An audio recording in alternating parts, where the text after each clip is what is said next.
I'm not going to get emotionally wrapped around the axle. But Mr. President, you have a job to do. You have a job to do. The American people are demoralized. Hey there, folks. Hope you're doing well today. You know, I feel like each MAGA is on their own personal journey. And this is as they slowly begin to realize they've made a very poor decision in supporting Donald Trump. Some will hold themselves accountable and hold him accountable and move on. Others stay in the gray area, lacking the critical thinking skills to navigate everything, stuck in almost this MAGA purgatory. And it appears the person we're looking at today is stuck there. Today we're looking at Patera from Appalachia's homestead. She's gone on quite a journey. After starting a homesteading channel, she went pretty deep into conspiracy theories and politics. Lately, she's really scaled it all back. Every once in a while, she'll make a political video. And if we're being honest, she found healthy outlets to substitute for it. She's been exercising a lot and encouraging her husband to exercise, and we think that's great. Nonetheless, let's dive in and see how she's making sense of things and explaining it to her audience. Obviously over the last week or so, we've seen all the stuff coming out more with the files, right? Yeah, you know what I'm talking about. And so I'm going to give my thoughts about it, and feel free to comment down below on your thoughts. You know, we've been yanked around with this whole thing, and we can continue to be yanked around with this whole thing. And, you know, I have hopes that justice will prevail in terms of all of the individuals, no matter who they are. I've said this before, said it last year, and I'm going to say it again. I really don't care who you are, what you do, how you vote. If you're part of that whole wicked setup, which seems to be an endless list of people, yeah, I hope justice comes your way. Right? I think some good old-fashioned justice should come your way.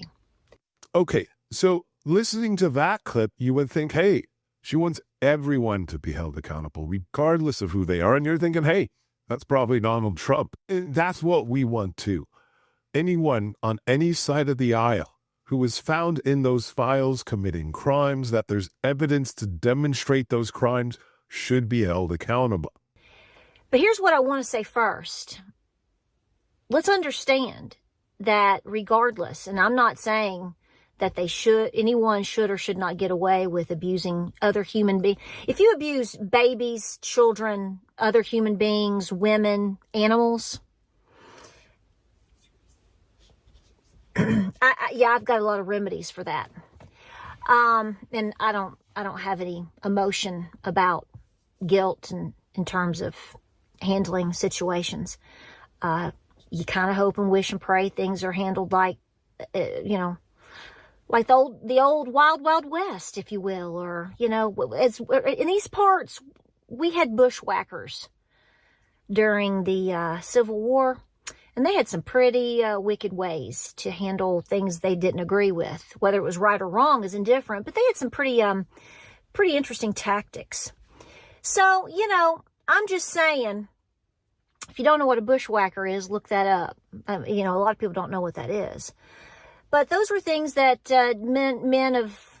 men here in the South, particularly, how they would handle business, and that's that. Okay, and in this clip, we begin to see the cognitive dissonance of MAGA. She's talking about how she's against people who assault women. I mean, only if Donald Trump was found liable in a court to have sexually assaulted a woman. Or, I don't know, there to be like 17 other accusers. Oh, maybe if he was like bragging about grabbing women by the pussy, maybe then you'd believe him. Oh, wait, what if he had like quotes about Jeffrey Epstein, calling him a really good friend and demonstrating his awareness to the activities he was doing within that quote by saying he likes women on the younger side? What if we knew that? Like all of this shit was public knowledge when this chick voted for Donald Trump. And then she goes on to talk about vigilante justice. Again, the lady who can't assess people, the lady who voted for someone who was demonstrated to consistently commit fraud, thinks she should decide how vigilante justice is applied. How's that going to work out? And she also goes on to talk about bushwhackers. And for those who don't know, these were people during the American Civil War who were pro-Confederate guerrilla fighters who operated outside of the formal military.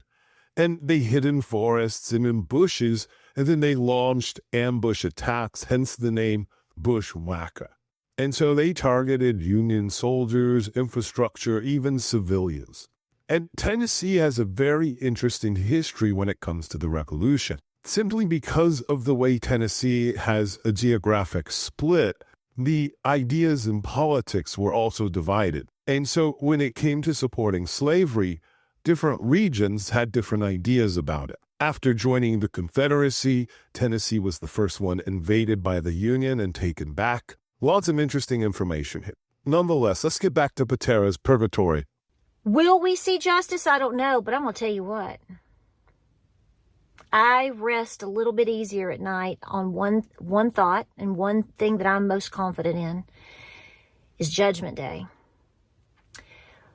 But you know, I will say this. President Trump absolutely needs to do something about all of this. I know that he may be, I don't know. I've sort of backed away from some of this because I realized that it was emotionally spinning me out, and it's emotionally spinning y'all out. And the abuse and everything else in between when we talk about babies and children and young women and boys too, it takes your mind to a totally different place, doesn't it? Okay, and so the inner conflict could not be more visible. She begins to say that Donald Trump needs to do something about it, and she was actually about to acknowledge that he's all over the files, but then she stops herself, and then she admits to being overwhelmed to trying to process all this information, and that's understandable when you've created a foundation of ideas that are based on conspiracy theories. And the evidence demonstrates the opposite of the conspiracy theories to be true. Remember, in QAnon, Donald Trump was supposed to be the savior. And that's why she keeps asking for him to do something. And you got to remember, Patera has a military background. And yes, I know they don't teach critical thinking in the military, but at least being able to identify someone who's out there bragging about his relationship with Jeffrey Epstein in magazines, you would think he'd be able to make the connection and association. It's like the guy is saying it himself and she ignores it. And she's very aware of being a conspiracy theorist. Let's take a look. You know, here's the thing. Us old conspiracy theorists, have you seen this floating? This is the best picture floating around on social media right now. There's a picture of a little girl standing and looking at the camera, and she's holding the head of like her little friend who's obviously vomiting in the toilet. And it said, you know, basically like the older conspiracy theorists are kind of like holding the hand of all y'all new people out there that are just now coming to the realization that, yeah. You know, here's the thing. How much of these things are completely true? I don't know. I don't need to know, because my theory is if only 5 to 10% of it is actually true, that's a lot. That's a lot. So again, we see this cognitive dissonance and inner conflict all on display. She wants to walk away thinking that all the conspiracy theories that she believed have become true, while ignoring this core tenet of the QAnon conspiracy that Donald Trump was going to be the savior, and instead was someone who attacked his supporters for them wanting to see the release of the files. But again, if we're using critical thinking here, we're looking for evidence that demonstrates guilt, or at least proves claims. You don't just go out of this assuming that every conspiracy theory you ever believed was true. But now that we have this perspective, now that we can understand that she is in this place where it has been proven to her that all conspiracy theories are true, what does she do with that information? How does she process it, and how does she view the world?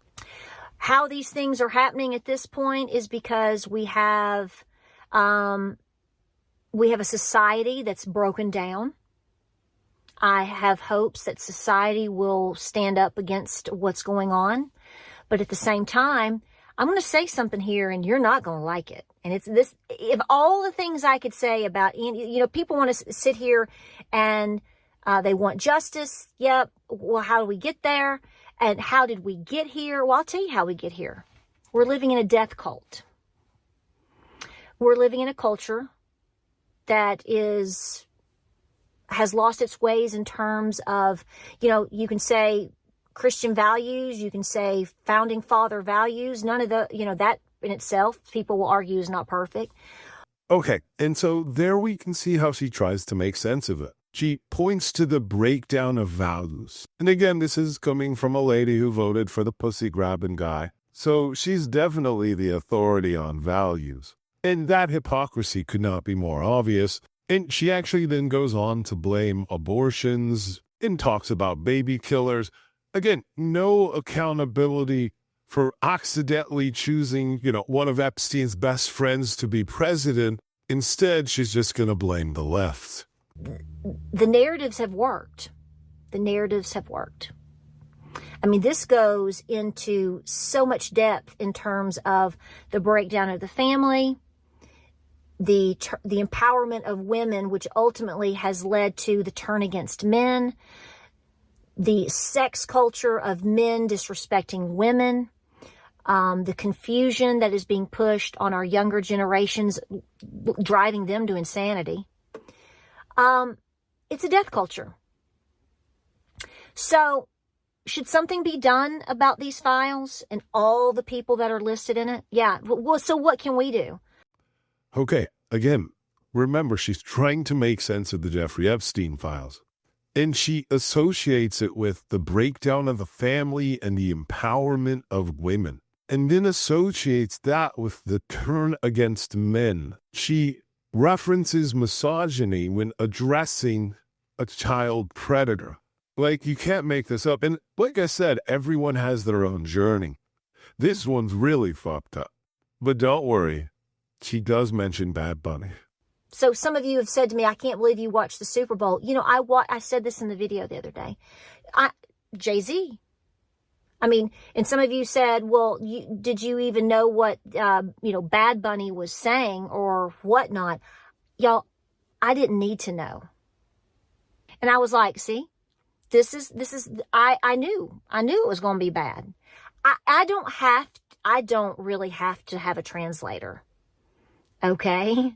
When you tell me somebody with that type of influence and with that much lack of talent and is that disrespectful already, I don't have to guess. All I did was gauge my own temperature in terms of how I emotionally respond to these things. So when I said I wasn't offended because I didn't allow myself to get offended because I already knew what I was looking at.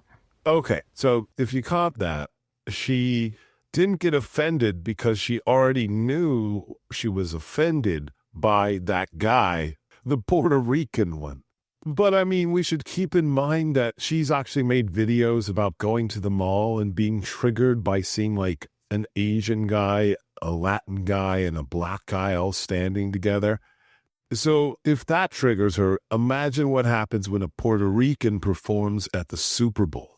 But definitely because of women's empowerment. That's where she lands. Oh, Jesus Christ. Okay, thank you to everyone who stayed on the crazy train this long. Now, again, we are trying to understand her, and she's about to talk about whether she ever has the confidence to vote again. This is very important. Let's take a look. Okay, and it's going to be through the rest of this year, 26, within the next year. The barometer is now set in terms of, will we ever feel we can vote again? I mean, most of you probably all think that it's a rigged joke anyway. I'm just telling you what I think you think. If I'm wrong, okay. But at the same time, this is the pulse that I'm getting from most people. People have been dumbed down. People have been absolutely squashed emotionally. They're just trying to survive. and they don't feel they have a chance to succeed or to fight back. So when you have this demoralization within a society, that's when evil prevails too, because they think there's nothing you can do about it. She makes so many really interesting points here. This could actually really benefit those on the left. Donald Trump let down so many of his supporters while the entire time attacking the credibility of a vote counting. And so after losing so much confidence in politicians and losing confidence in your vote even mattering, this could result in a lot of MAGA just opting out of politics and voting for a few decades. That is, until you get the next Nazi, fascistic, woman-hating candidate in place. 2028. Another really notable thing she mentions is how people have been dumbed down. At a moment when you couldn't have more information at your fingertips, people have embraced conspiracy theories, embraced anti-intellectualism, and completely forgot about trying to learn critical thinking. Now, let's see how she lands the plane. Every single person listed on these files should be yanked and questioned and yanked again, however you want to. I mean, I could really go off here, but I'm just saying, I'm not going to get emotionally wrapped around the axle. But Mr. President, you have a job to do. You have a job to do. The American people are demoralized. And if we truly want to keep this country together beyond leading in AI and having the, quote, greatest economy and all of the things that we can talk about, we've got to bring the importance back in terms of the most sacred thing there is. Not just respecting each other, but the fundamental basics of life, and that is our babies, that is our children. We wait. But I'm not sure how long a lot of people are going to be willing to wait much longer. We can see that she ends with a plea to the president, the guy who was mentioned 5,000 times in the files of, the child predator, to go on to say, hey, we need to prioritize children. All of this really just feels like a callback to Save the Children of QAnon. Leopards are eating my face.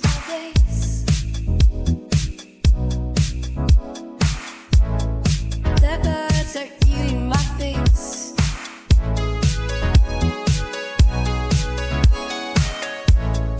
Leopards are eating my face.